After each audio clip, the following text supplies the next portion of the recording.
Welcome back to our channel. Today, we're exploring the intriguing world of film with a list that's bound to ignite discussions. From superheroes to legendary figures, we're about to reveal the 20 most questionable movie casting decisions ever made. Prepare to cringe and commiserate as we revisit these iconic roles that left us puzzled. Now let's dive in. Terrence Howard was initially cast as Lieutenant Colonel James Rhodes in the 2008 film Iron Man when he was in his late 30s. However, his portrayal is often considered one of the most ill-suited in the Marvel Cinematic Universe, MCU. Howard's portrayal of Rhodes lacked the chemistry and vibrant energy that fans expected from the character. The decision to recast Rhodes with Don Cheadle in later films emphasized this mismatch. Cheadle's interpretation brought a stronger and more compelling presence to the role, making the switch all the more conspicuous. While Terrence Howard is undoubtedly a skilled actor, his casting as Rhodes didn't align with the MCU's vision for the character, leading to a casting decision deemed a misstep by many. I told him I was sorry, but I'm just indifferent right now. You don't respect yourself, so I know you don't respect me. I'm just your babysitter, and so, when you need your diaper change, thank you. Let me know, and I'll get you. On my uniform, you know what I recognize? I see in that mirror that every person that's got this... Robin Hood, a legendary figure from English folklore, was portrayed by Kevin Costner in the 1991 film Robin Hood, Prince of Thieves. At the time, Costner was in his late 30s, and his casting as Robin Hood is often criticized as one of the worst choices for this iconic character. Costner's performance was marred by an inconsistent English accent and a perceived failure to capture the true essence of the legendary outlaw. Both critics and fans found his performance lacking in the charisma and roguish charm traditionally associated with the character. The film's deviations from traditional Robin Hood lore and the inclusion of American accents in a medieval English setting further fueled criticism. While the film had its moments, many consider Costner's portrayal as a below-average and disappointing interpretation of the iconic hero. Please, sit down. Sit down.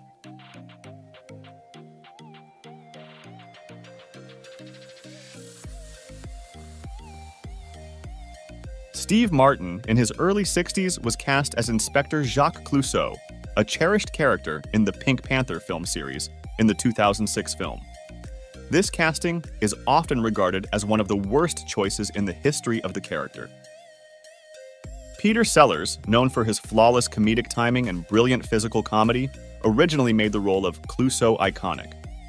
Although Steve Martin is undoubtedly a comedy legend, his portrayal failed to capture the unique essence and charm that Sellers had brought to the character.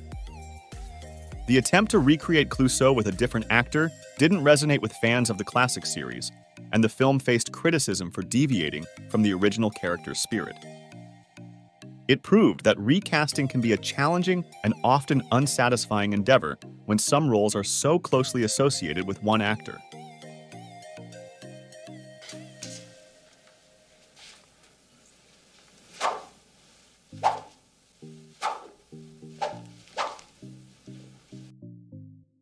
Lex Luthor, the iconic DC Comics supervillain, was portrayed by Jesse Eisenberg in the 2016 film Batman v Superman: Dawn of Justice.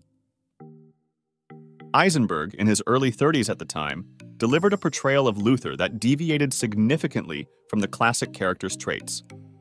Instead of the formidable, cunning, and sophisticated mastermind fans expected, he delivered a quirky and eccentric take that many found more annoying than menacing. The contrast with previous memorable portrayals, such as Gene Hackman's suave Luthor, didn't work in Eisenberg's favor. This casting choice and characterization left fans disappointed and questioning the direction of the character in the DC Extended Universe. Eisenberg's Luthor remains a divisive and often criticized element in the world of comic book adaptations.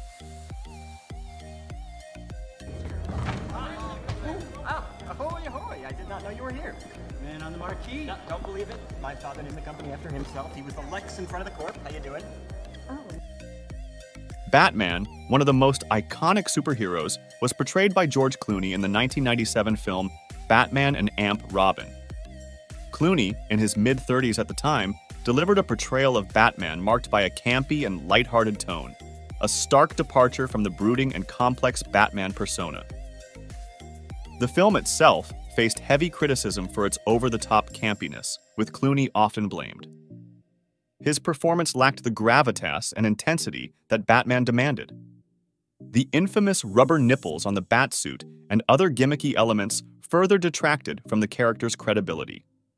Clooney himself has acknowledged the film's flaws and apologized for his role in it. Batman and Ampy Robin is remembered as a low point in the history of Batman adaptations, with Clooney's casting often cited as a major contributing factor.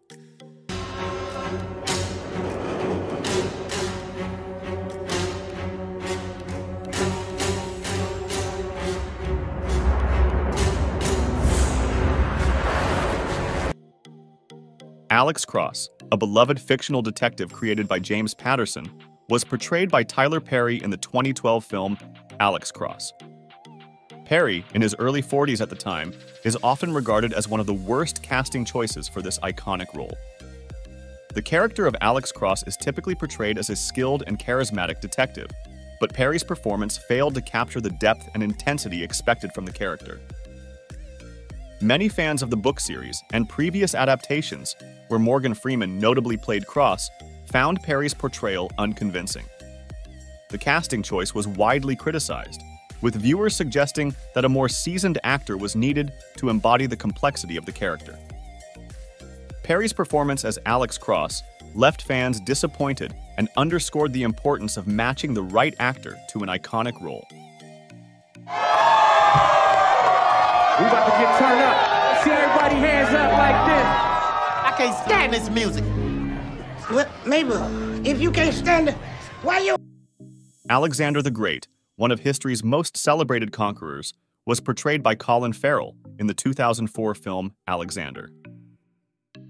Farrell, in his late 20s at the time, failed to capture the charisma and gravitas associated with the legendary Macedonian king. His Irish accent seemed out of place, and the film's script, direction, and production were generally considered subpar. The epic historical character of Alexander merited a more seasoned and compelling actor. The film's unconventional narrative choices, coupled with Farrell's unconvincing performance, left audiences disappointed. The casting decision remains a point of contention, with many feeling that a more accomplished actor should have been chosen to do justice to the life and legacy of Alexander the Great.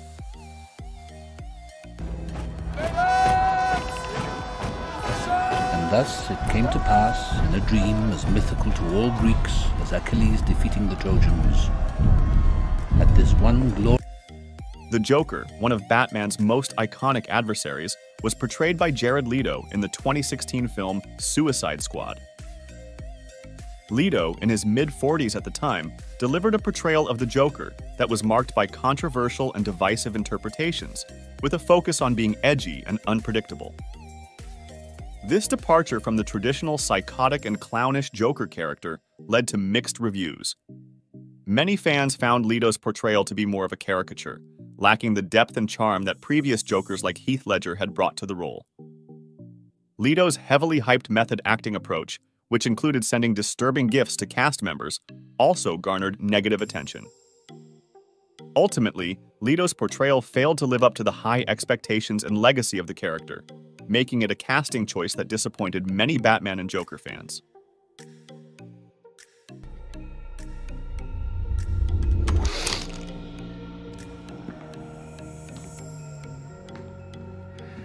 One of bad decks, not my fault. All right? Dude, this is real. I had to stop these guys from burning down your... Anakin Skywalker, a central character in the Star Wars prequel trilogy, was portrayed by Hayden Christensen in Star Wars Episode II, Attack of the Clones, 2002, and Star Wars Episode III, Revenge of the Sith, 2005. Christensen was in his early 20s when he took on this iconic role. While the Star Wars prequels faced their share of criticism, many fans pinpoint Christensen's performance as Anakin as a major disappointment. His delivery of dialogue and emotional range were often cited as wooden and lacking the depth required for such a pivotal character. Anakin's transformation into Darth Vader, one of the most significant arcs in the franchise, felt underwhelming due to Christensen's portrayal. The casting choice and the writing of Anakin's character left many fans underwhelmed, especially when compared to the legacy of the original trilogy. While not solely Christensen's fault, his portrayal of Anakin remains a polarizing aspect of the Star Wars saga. Anakin. And he makes me sound like a little boy. Don't try to grow up too fast.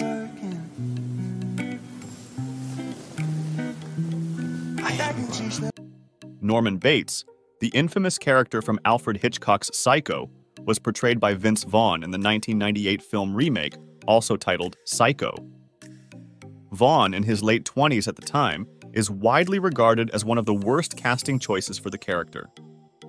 Primarily known for his comedic roles, Vaughn was a jarring choice to play the complex and disturbed character of Norman Bates. His portrayal lacked the depth, nuance, and subtle creepiness that Anthony Perkins brought to the original role.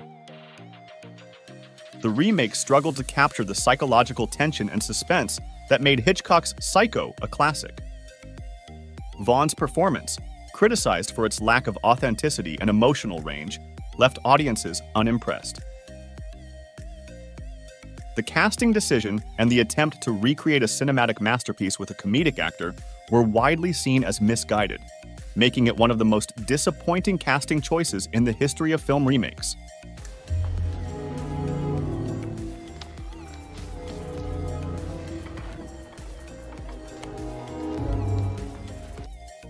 Venom, a formidable and menacing adversary in the Spider-Man comics, was portrayed by Topher Grace in the 2007 film Spider-Man 3.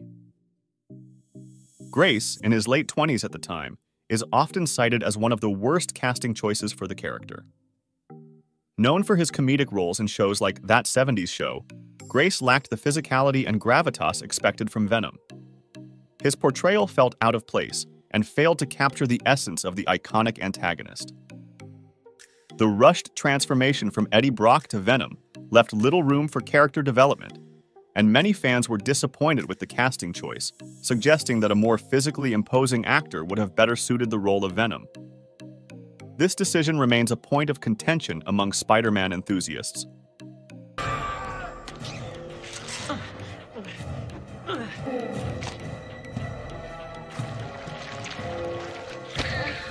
Betty Rubble, a beloved character from The Flintstones, was portrayed by Rosie O'Donnell in the 1994 live-action film adaptation, The Flintstones. O'Donnell, in her early 30s at the time, is often considered one of the worst casting choices in the film. The iconic character of Betty Rubble is known for her sweet, soft-spoken, and nurturing nature, qualities that contrast significantly with O'Donnell's typically brash and comedic persona.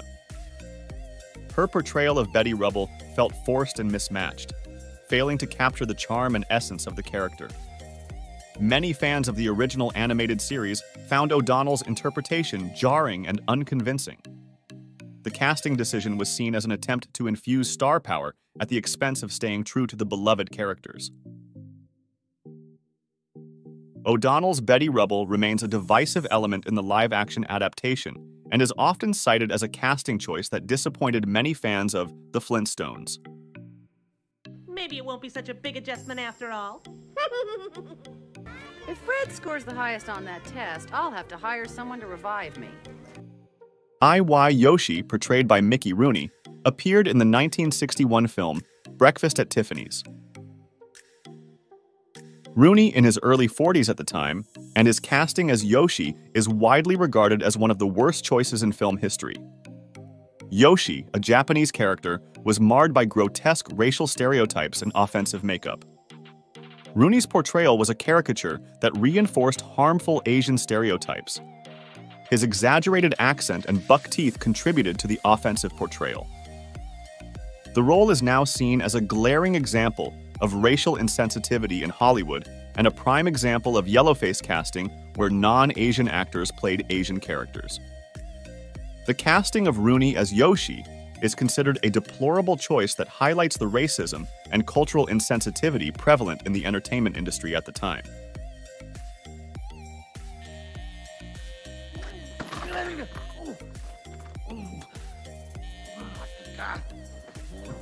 Sakini, a character from the play and film The Tea House of the August Moon, was portrayed by Marlon Brando in the 1956 film adaptation.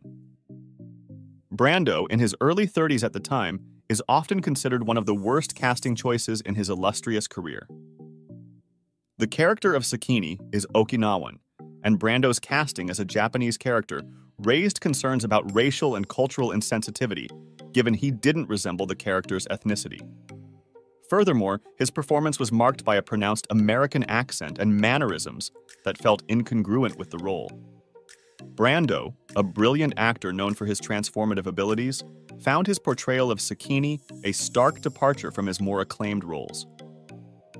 The decision to cast him as Sakini is often seen as a mismatch, overshadowing the film's themes and narrative, and remains a notable example of miscasting in cinematic history. Little story now concluded, but history of world unfinished. Lovely ladies, kind gentlemen, go home to ponder. What? Christmas Jones, portrayed by Denise Richards, appeared in the 1999 James Bond film The World Is Not Enough. Richards, in her late 20s at the time, is often considered one of the most questionable casting choices in the history of the Bond franchise due to her role as a nuclear physicist named Christmas Jones. The character was intended to be highly intelligent and competent, but Richards' portrayal was criticized for its lack of credibility and depth. Her performance was seen as more focused on her sex appeal than her character's expertise. The casting choice was widely criticized as a misguided attempt to introduce a Bond girl character with a scientific background, thereby undermining the film's believability. Richards' role is often cited as one of the worst examples of casting in the Bond series, as it detracted from the film's storyline and affected its overall impact. Mr. Freeze, also known as Dr. Victor Fries, was portrayed by Arnold Schwarzenegger in the 1997 film Batman and Robin. Schwarzenegger, in his late 40s at the time, is often considered one of the worst casting choices for a Batman villain. Known for his action hero persona, Schwarzenegger's performance as Mr. Freeze was heavily criticized for its campy and pun-laden portrayal. The character, typically a tragic and complex villain, was reduced to a one-dimensional ice-themed gimmick with Schwarzenegger's over-the-top approach.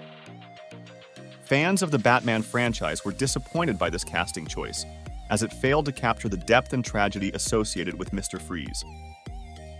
The film and Schwarzenegger's performance is often cited as a low point in Batman's cinematic history.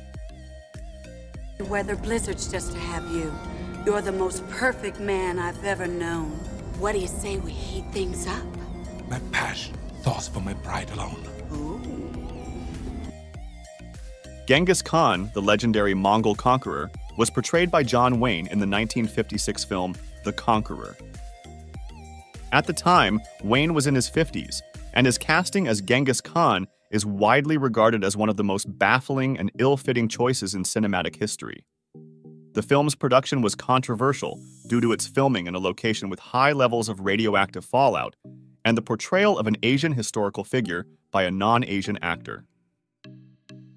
This casting decision and overall production are often cited as examples of Hollywood's historical disregard for cultural authenticity and the well-being of its performers.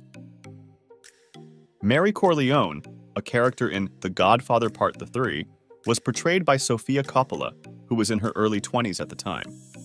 Her casting in the film is widely considered one of the worst choices in cinematic history. Fire with ice matches his fury with flame. Your hatred will kindle into love.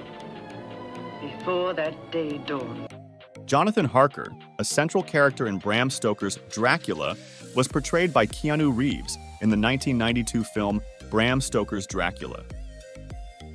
Reeves, in his late 20s at the time, is often considered one of the worst casting choices in the film.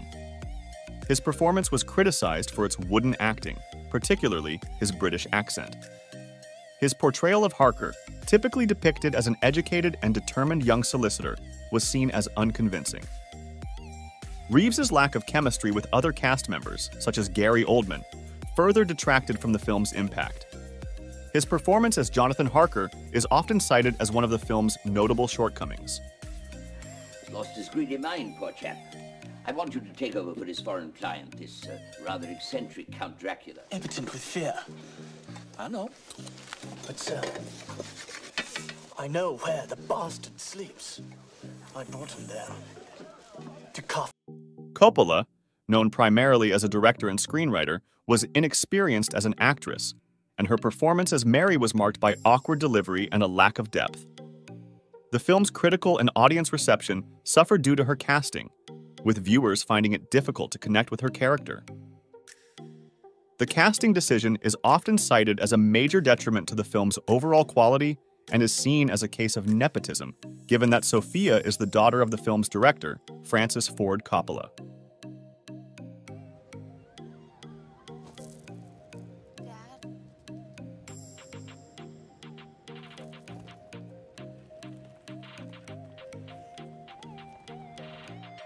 This concludes our list of the most unfortunate casting choices in the history of cinema.